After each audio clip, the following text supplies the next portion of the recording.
a good approach means a good landing, and that's harder to do than it sounds. It's an old maxim that's just so true that a good landing starts with a good approach. It's so cliche, but it's true. I mean, a good landing does begin usually if you're flying the pattern at pattern altitude. I mean, for me, it starts when you're flying back and you're thinking about, okay, what am I dealing with today? What strip am I landing on? What's the wind? What's the wind doing? What's the temperature? How do I feel? And so if you have an issue that's developed, a mile final, whatever, half a mile final, if you don't correct that issue at that moment when it crops up, it will become a problem over the numbers. But the instant something comes up, it should be dealt with. And that will mean a good landing. So on slope, on speed, with a plan, with an exit strategy if you need one.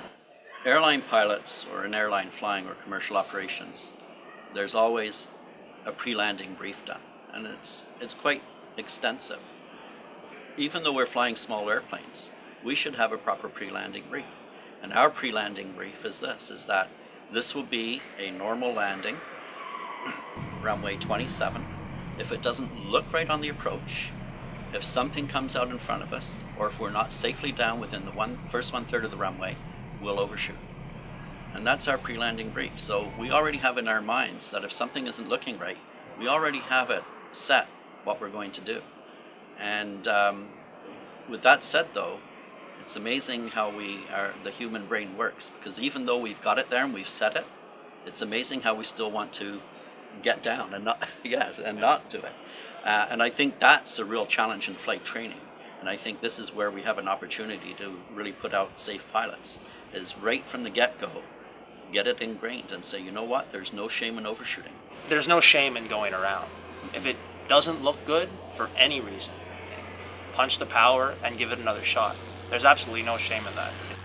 The problems I see, especially with with primary students, is that they're flying a oscillating approach that varies tremendously in airspeed, and no two approaches are really the same.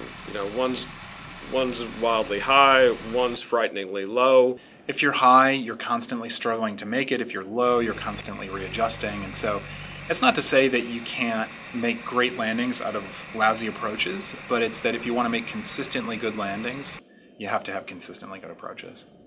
If you fly a standard approach right down the middle of the plate, 1.3 times VSO, in line with the runway, on the glide slope, it's easy to make consistent landings.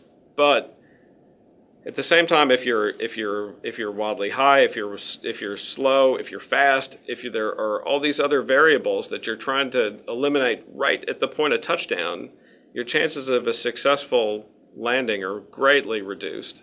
It becomes a dramatic maneuver that requires some perfectly timed control inputs to salvage, and that is not what anybody wants.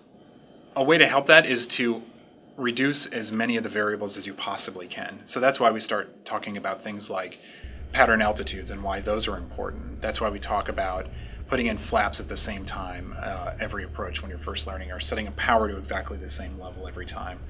Now, of course, as you get better and get more experience, you can change 2 or 3 variables at a time, because you know how those variables interact and you know what sort of result you'll get by changing them.